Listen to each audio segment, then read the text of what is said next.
Hi, my friend, it's Pat Sloan here, and we are on block number 8 of our summer soiree. And can you have a party without something to drink? Of course not. You have to have drinks, whether they're adult drinks or, non-adult drinks. There's all kinds of drinks to be had. So this is the drawing of our block. And here it is. Here's the one that I did for my quilt. And I'm going to walk you through some of the fabric options I did for this and talk about some of the layout framing I'm thinking of. But first, let's talk about those drinks. You could have punches, wine, beer, you could have a full bar, you could have favorite fruit drinks, fun lemonades, fun teas.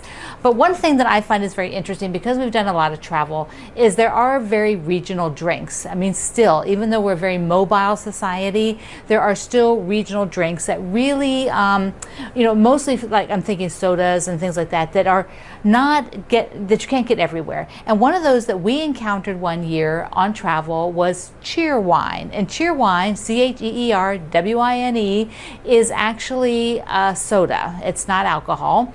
We got it, and I think there was like slushies even that they had, Cheerwine slushies.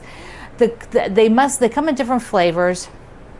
The one that we tried was more like a cherry Coke kind of a flavor. It was very nice, very refreshing. So I went on their website, took a look, and you can actually get those, it says, at a lot of Cracker Barrels or cost markets, or world markets. They go by couple different names. So if you are looking for something fun to put out for your guests at your soiree, that would be it. Now, in our Whiskey in a Teacup book, I'm looking at different chapters. There are a few drinks in here, but I want to look at this other chapter, which is called, remember, we're talking Southern things here. It's my diddity-doo language, notes on speaking Southern. Well, she says Southern conversations, but speaking Southern. When I first had my books published, they were published by Leisure Arts, and Leisure Arts at the time was based in Little Rock, Arkansas.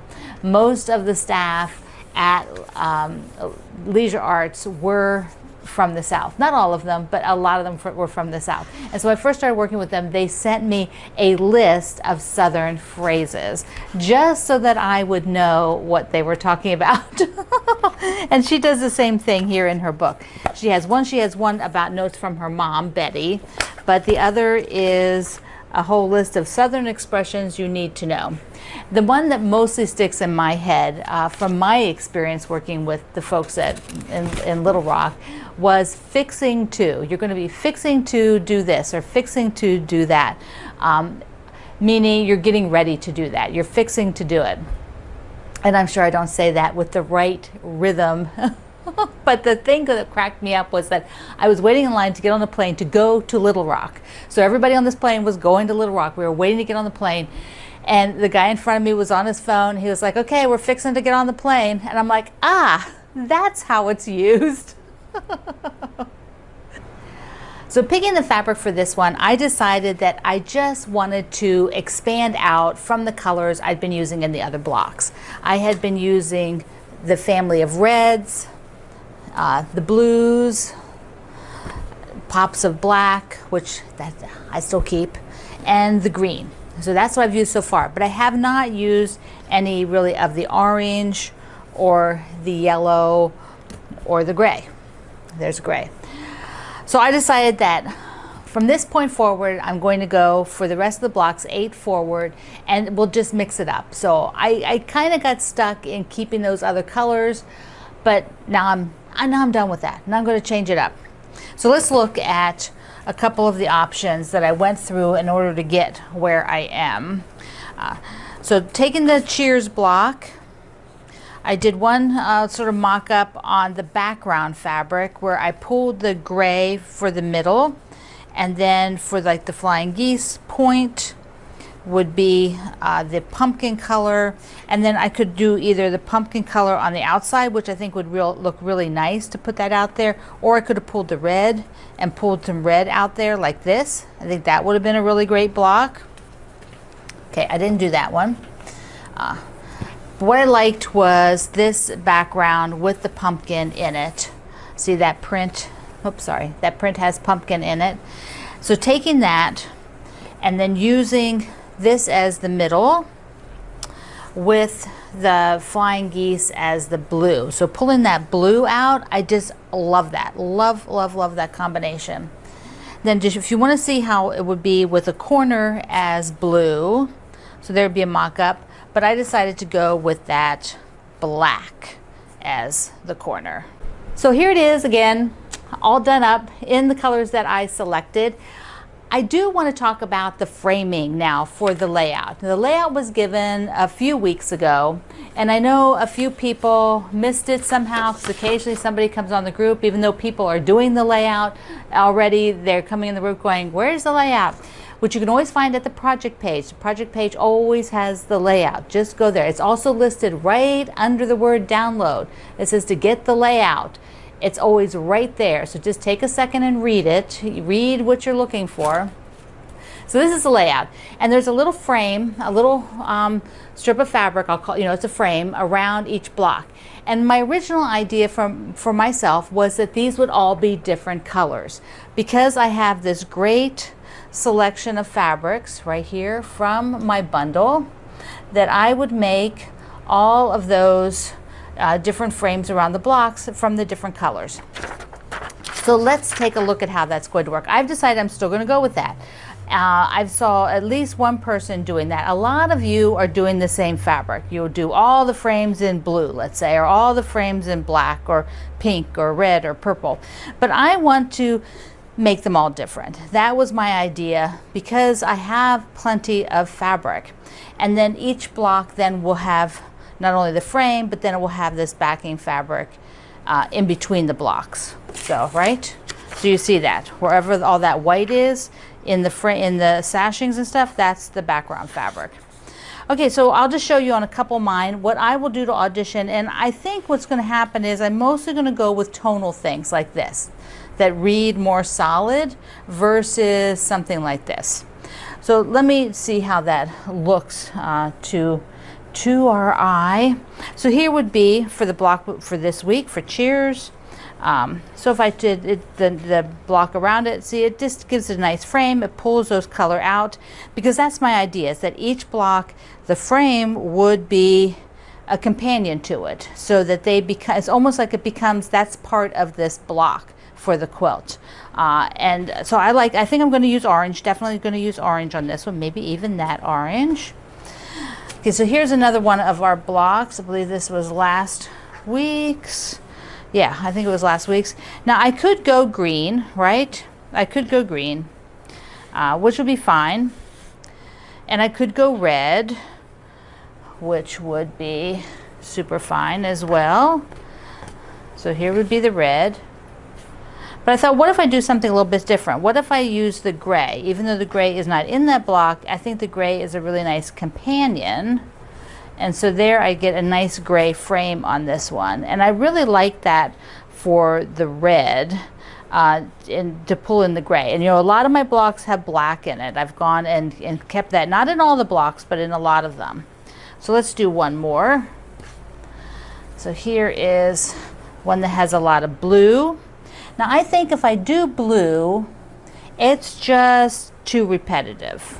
It just needs to have something different. Here's blue. I just think blue is just not helping it any. Maybe that's the right word. So of course this has some pops of red. So red would be really nice. But I don't want something that bold, I don't think. So I think I'm going to go back to looking at green for this one and pulling the green, because there's green here, there's also green in this print here. So I think I like the green on that one. So that's my little process for doing all of those blocks and getting them framed up, because I want to start working on that because we don't have that many more weeks. We're on week 8, so that's pretty exciting. Now I will, just so you know, I will have maybe next week or maybe, I don't know, soon. I'm not going to tell you when, because I don't know. That I will soon do something to tell you about our last block, or the next, not last, the next block Wednesday. So I'll tell you about the next block Wednesday fairly soon. where I'll give you the theme and the supply list. So that'll be coming up, and I forget what day I have that slated for. Late August. I mean, late October. This is August, late October. So I will get all that out to you in the near future. So I already have it going on up here, but I got to get everything down on paper. Okay, I have a little mail call that I want to share. The thank you to Tina. Tina, who wrote on the front of this, "You'll have to tell us when you have enough of these." That cracks me up. So she sent me some edges. So I'm getting quite a few of these, as you noted. But not till after the book will I look at that. After I get the book done, so sometime in November, I will look at what I have and what I'm going to need. I'll mock up a block, actually, of what I want to do with those, of the block that I'm going to make, so I can sort of see how many are needed, because I have like 2 full sampler containers of them now, which is quite a bit. It's quite a bit. Okay, the last thing is I did get my quilting all done on the basket of blooms here. So the quilting is all done. Can you see it? So I really had a lot of fun with that. I do have to get the binding on it, and I believe I think there's enough that I can do the green. I think I want to do the green binding on this because it is not a very big binding, and I don't know that I want to do the red. So I'm going to look at that. Now somebody asked me if I would show you the back. I believe you wanted to see the quilting on the back, but this is a very busy print. Is a really beautiful print on the back for the backing, but I don't know that you can actually see the quilting in it. So I'll hold it up close for whoever it was that wrote me and wanted to see it. I'm not sure to get much out of that, but there it is. All right, my friend. If you have a southern phrase or a local phrase, if there's a local phrase to you, like you're fixing to do this, or fixing to do that, I would love to hear it. Leave it down below in the comments, or leave it over at my community group, Quilt Along with Pat Sloan at Facebook, which, by the way, any of you can join because it is open to the public. You do not have to be a member of Facebook. You can come and read and even comment and post. So it does, all your posts will be vetted, so that means I look at them, or Cindy or Dennis or Greg, we look at every post before we put it in the group so that we can keep the spam out. So you have to wait for us to do that. Okay, here's your block. Cheers.